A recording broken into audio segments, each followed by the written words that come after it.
আমরা 4টে পর্যন্ত ভিসি স্যারকে সময় দিয়েছি। উনি সেই মুহূর্তের মধ্যে যদি আসেন, এসে নিয়ে নিজের সমস্ত দায়িত্ব পালন করতে মানে করেন, দায়ভার গ্রহণ করেন, তাহলে আমরা ঠিক আছে, নাহলে আমরা বৃহত্তর আন্দোলনের দিকে যাব আরও। শনিবারের ঘটনাকে কেন্দ্র করে অশান্তির আগুন যাদবপুরের অন্তরে। সমস্যা মেটাতে অন্তর্বর্তী উপাচার্য ভাস্কর গুপ্তকে ডেডলাইন বেঁধে দিলেন যাদবপুরের আন্দোলনকারী পড়ুয়ারা। কিন্তু উচ্চ রক্তচাপজনিত সমস্যার কারণে চিকিৎসকের পরামর্শে বাইপাসের ধারের বেসরকারি হাসপাতালে ভর্তি করা হয়েছে তাকে।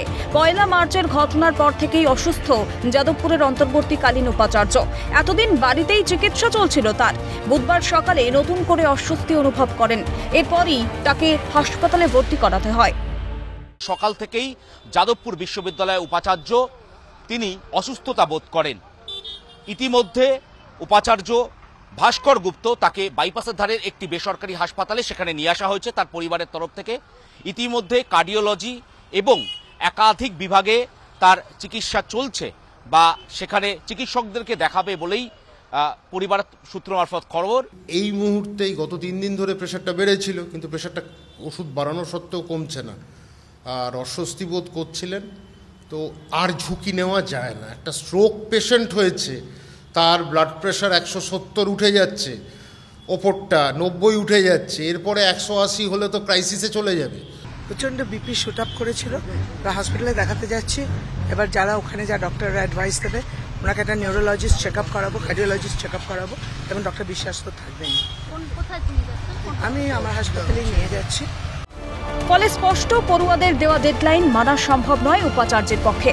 বস্তুত গত শনিবারের ঘটনার পর থেকে 6 দফা দাবিতে প্রশাসনিক কার্যালয় অরবিন্দ ভবনের সামনে ইতিমধ্যেই ধর্ণা অবস্থানে সামিল যাদবপুরের আন্দোলনকারী পড়ুয়ারা। দাবির সমূহের মধ্যে রয়েছে শিক্ষামন্ত্রী ব্রাত্য বসুর বিরুদ্ধে হিট অ্যান্ড রান মামলা দায়ের, আন্দোলনকারীদের বিরুদ্ধে মামলা প্রত্যাহার এবং ধৃতদের নিঃশর্ত মুক্তি। রয়েছে ঘটনার পূর্ণাঙ্গ তদন্ত, উপাচার্যের নিঃশর্ত ক্ষমা প্রার্থনা। এছাড়াও অবিলম্বে ছাত্র সংসদ নির্বাচনের দিন ঘোষণার দাবি তোলা হয়েছে। এই আবহে প্রশ্ন উঠছে, যাদবপুরে ধিকি ধিকি জ্বলা তুষের আগুন কি দাবানলের চেহারা নেবে? মানে ইউনিভার্সিটি অথরিটিকে ব্রাত্য বসুর নামে হিট অ্যান্ড রানের কেস দায়ের করতে হবে, কারণ এটা খুনের চেষ্টায়।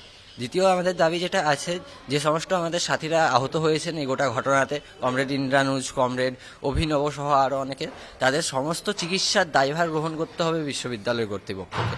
আর তৃতীয় হচ্ছে যে আমাদের যে বিভিন্ন ছাত্রছাত্রীর নামে কেস দেওয়া হয়েছে, যে যাদেরকে অ্যারেস্ট করা হয়েছে, তাদের হয়ে যে মামলারা তাদেরকে মুক্ত করার যে জায়গা, সেই জায়গাটাকে ইউনিভার্সিটিকেই দায়িত্ব গ্রহণ করতে হবে। আমাদের মূলত এই দাবিগুলো নিয়ে আমাদের এই অবস্থানে বসে আছি। আমরা 4টে পর্যন্ত ভিসি স্যারকে সময় দিয়েছি।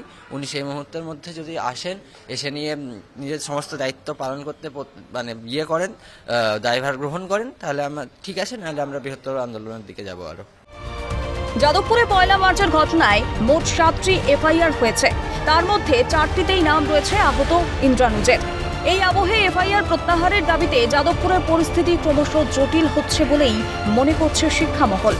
ক্যামেরায় নিখিল দাস, জ্যাকি সিং এর সঙ্গে শুভজিৎ দে ও সায়ন্তন ভট্টাচার্যের রিপোর্ট, ক্যালকাটা নিউজ।